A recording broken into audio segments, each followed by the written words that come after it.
কামরুল হাসান সজীব ভাই, আমরা দেখেছি যে ২০২৪ সালে যে জুলাই আগস্টের গণঅভ্যুত্থান, সেখানে কিন্তু আপনি সহ অনেকেই অগ্রসর ভূমিকা পালন করছে দেশে বৈষম্য দূরীকরণের জন্য। তো এছাড়াও আমরা দেখেছি যে আপনি কিন্তু আপনার এলাকাতে বিভিন্ন সংস্কারমূলক কার্যক্রমগুলো পরিচালনা করছেন। হঠাৎ আপনার একটা ফেসবুক স্ট্যাটাসে আমরা দেখতে পাই যে আপনাদের এলাকায় যে নদী পারাপার হওয়ার যে একটা সমস্যা তৈরি হয়েছে। তো এই নিয়ে বিভিন্ন ধরনের সমস্যা বা ভোগান্তির শিকার হচ্ছে জনগণ। তো এই বিষয়টা আপনি যদি একটু ক্লিয়ার করে বলতেন। এটা হচ্ছে সমস্যাটা আজকে নতুন না। সেটা হচ্ছে দেখা গেছে যে আমাদের ওখানে একটা সিস্টেম হচ্ছে আপনার একটা ঘাট নিলামে বিক্রি করতে হয়। তো নিলাম বিক্রি করতে গিয়ে দেখা গেছে যে যেটা একটা নির্দিষ্ট দামে যেটা বিক্রি করার কথা সেটা সেখান থেকেও ৫ থেকে ৬ গুণ দামে নিলাম কেনা হয়। তো নিলাম যখন ৫ থেকে ৬ গুণ বেশি দামে আপনি কিনবেন তখন স্বাভাবিকভাবেই আপনার ওই নিলামের টাকা উঠানোর জন্য আপনি যেটা করবেন সেটা হচ্ছে ওই চলাচলের ক্ষেত্রে যাতায়াতের ক্ষেত্রে যে ভাড়া সেটা আপনি ২ গুণ বা ৩ গুণ করে দিবেন। তাতে করে যেটা হয়, যারা নিলাম কেনে বা যারা আসলে ওখানে ট্রলার বা যানবাহন পরিচালনা করে তাদের আসলে কোনো ক্ষতি নেই। ফাইনালি ক্ষতি যেটা হয় সেটা হচ্ছে সাধারণ জনগণের। কারণ তাদের উপরেই আসলে টাকাটা ধার্য করা হয়। তো সেটা দেখা গেছে যে এখন আমাদের ওখানে ভাড়া লিগালি যেই ভাড়াটা ৳৩০ থেকে ৳৪০ হইতে পারতো সেটাকে এখন ৳৫০ করছে। কারণ তাদের ওই যে ৫ থেকে ৬ গুণ বেশি দামে নিলাম বিক্রির জন্য এক। তো এই ভাড়াকে সেন্টার করে ওখানে জনগণ একটা দুর্ভোগের সৃষ্টি হইছে এবং একটা বেশ শক্ত করে একটা ভেতর থেকে প্রতিবাদী একটা কণ্ঠস্বরের কথা দেখা যাচ্ছে। এটা হচ্ছে একটা।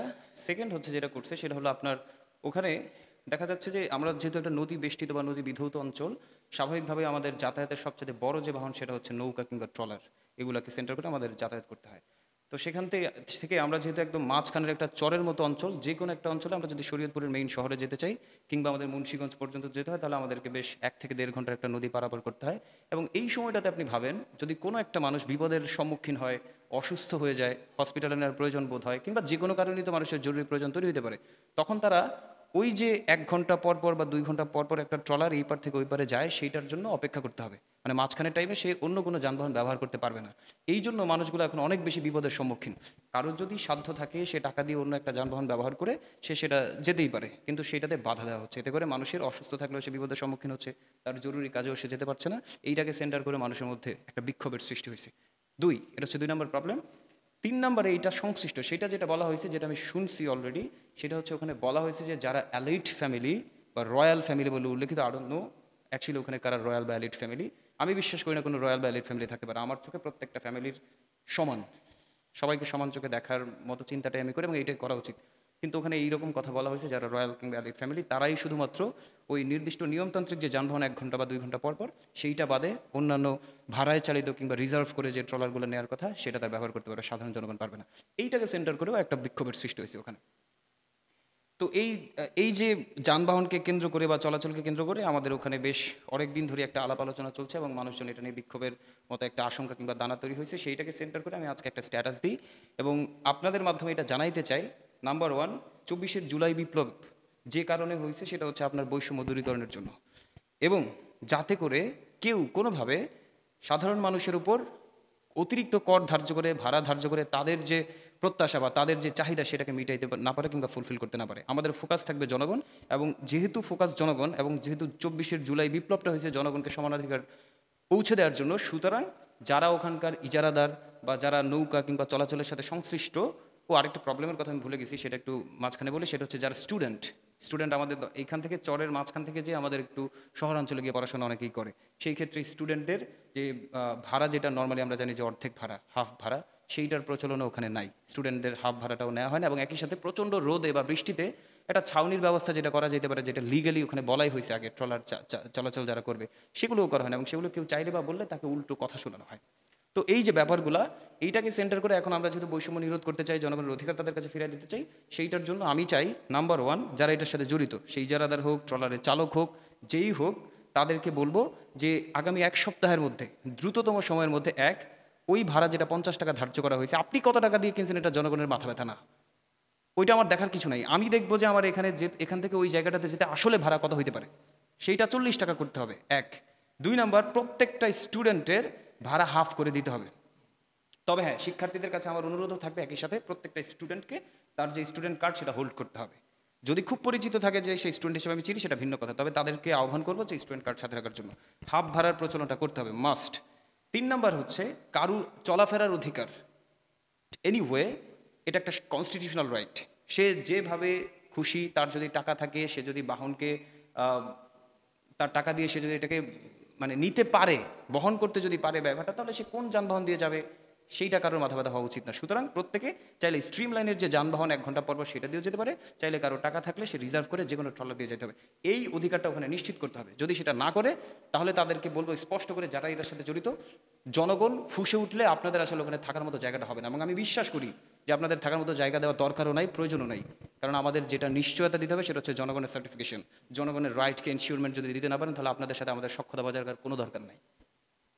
হ্যাঁ, এবং লাস্টে যেটা, সেটা হচ্ছে একটা নৌকাতে অবশ্যই ছাউনির ব্যবস্থা করতে হবে বৃষ্টিতে কিংবা রোদে। তো এই ব্যাপারগুলো আমি তাদেরকে বলবো যে অনেকের সাথেই তাদের এখন আমার কথাবার্তা হয়েছে, সেই জন্য এখান থেকে খুব হার্ড লাইনে যাওয়ার প্রত্যাশা করতেছি না। তাদেরকে একটা মেসেজ দিতে চাই, অতি সত্বর 40 টাকা ভাড়ায় নামায় আনতে হবে। যে যেভাবে খুশি যানবাহন সেভাবে ব্যবহার করবে, সেটা তার ব্যক্তিগত অধিকার। এবং ছাউনি কিংবা ছাউনির মানে বৃষ্টিতে কিংবা রোদে ছাউনির এই পরিচালনগুলো করতে হবে। এবং অবশ্যই অন্য যে কোনো বিষয়ে নিজেদের পকেট ভারী করার জন্য, নিজেদের লাভের কথা চিন্তা করে জনগণের ওপর কোনো ধরনের কোনো অত্যাচার যদি করে, তাহলে খুব দ্রুতই তাদেরকে বলবো যে প্রস্তুত থাকার জন্য। জনগণ ফুঁসে উঠলে আপনাদের নিজেদের যে জায়গাটা সেটাও হারানোর জন্য প্রস্তুত থাকতে হবে। এটুকুই। আচ্ছা, এই ক্ষেত্রে আপনাদের প্রশাসন, আপনাদের স্থানীয় প্রশাসন কেমন পদক্ষেপ নিচ্ছে? খুব ভালো প্রশ্ন। স্থানীয় প্রশাসনের আসলে এটা নিয়ে খুব বেশি মাথা ব্যথা নেই। খুব বেশি কি, আমি বলবো যে there is no headache of the local government. তাদের এই নিয়ে কোনো কথাই নাই। এবং আপনি যদি খুব ভালো করে দেখতে চান, দেখা যাবে যে এই যে কাজগুলা করে, শোষণমূলক যে কাজগুলো করে, finally the local government is engaged. মানে আপনি যাকে পদক্ষেপ নেওয়ার কথা বলেন, সেই আসলে এখানে জড়িত হইতে পারে। আমি নিশ্চিত করে আপনাকে বলতে পারি না, বাট আমার একটা রিজনেবল অ্যাপ্রিহেনশন আছে, যুক্তিসঙ্গত আশঙ্কা আছে যে তারা এটার সাথে জড়িত এবং জনগণ সেটাই বিশ্বাস করে। সুতরাং আমাদের লোকাল প্রশাসন সেখানে কাজই করে না। তাই উপরস্থ প্রশাসনকে বলবো যে লোকাল প্রশাসনের কাজকে তদারকি করার জন্য, এবং যদি আপনারা করতে না পারেন তাহলে জনগণ আইন হাতে তুলে নেবে। এবং আইন জনগণ হাতে তুলে নিলে যা করতে পারে সেটা প্রিভিয়াসলি আপনারা অলরেডি দেখছেন। এটা তাদের কাছে প্রত্যাশা যে লোকাল গভর্নমেন্টের প্রতি দৃষ্টিপাত করতে, এবং লোকাল গভর্নমেন্টের প্রতি আমাদেরও একটা প্রত্যাশা থাকবে, যেহেতু আপনারা আমাদের প্রত্যাশিত সরকার, আপনাদেরকে ভোটে নির্বাচিত আমরা করছি। সুতরাং এই জিনিসগুলা আমি ব্যক্তিগতভাবে, কিন্তু জনগণ ব্যক্তিগতভাবে কিন্তু দেখার কথা না, এটা তাদেরই দেখার কথা। বাট তারা দেখে না বলে আজকে আমাদেরকে কথা বলতে হয়। আমরা চাই না কথা বলতে, আমরা চাই আমাদের অধিকারগুলো আমাদের হাতে ফিরে আসুক। এবং অধিকার ফিরিয়ে আনার জন্যই কিন্তু, অধিকারকে এনশিওর করার জন্য, ভোগ করার জন্য কিন্তু লোকাল গভর্নমেন্টকে বসানো হয়েছে। সুতরাং লোকাল গভর্নমেন্টকে আমরা এখনো পর্যন্ত বিশ্বাস করতে পারি নাই, কিন্তু আমরা বিশ্বাস স্থাপন করতে চাই। আমরা বলতে চাই যে যেই কাজগুলো আমরা করছি বা উদ্যোগ নিচ্ছি, সেই কাজগুলো আমরা যাতে না করি, আমরা আমাদের ঘরে ফিরে যাই, আমরা পড়াশোনা করি, আমরা আমাদের কাজে ব্যস্ত থাকি।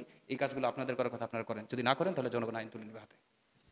আর আমরা জানি যে অধিকারের জন্য আমাদেরকে দায়িত্ব পালন করতে হয়, অর্থাৎ আমরা অধিকার পেতে হলে আমাদেরকে দায়িত্ব পালন করতে হবে। তো এই ক্ষেত্রে আপনি জনসাধারণের জন্য কি বলবেন, যে আমরা কোনগুলো কাজগুলো তারা করলে তাদের অধিকারগুলো নিশ্চিত হবে, বা তাদেরকে কিভাবে সচেতন করা যায় এই বিষয়টা? এক্স্যাক্টলি, সে সবসময় যেটা আমরা করি, আমরা সবসময় একটা প্রশাসন কিংবা একটা বডির প্রতি দ্বারস্থ থাকি যে এটা তারাই করবে, তারাই করবে।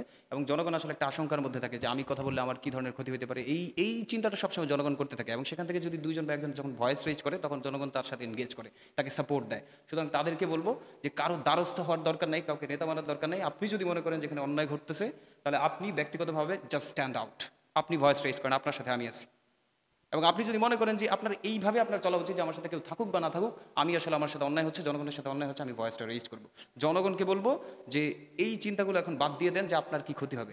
এই চিন্তাগুলো বাদ দিয়ে দেন যে আমি এই কাজটা করলে আমার দোকান ভেঙে দেওয়া হবে, আমাকে থ্রেট করা হবে, আমি বাড়িতে তুলে নিয়ে তারপর মারধর করা হবে, এগুলো চিন্তাগুলো বাদ দিয়ে দেন।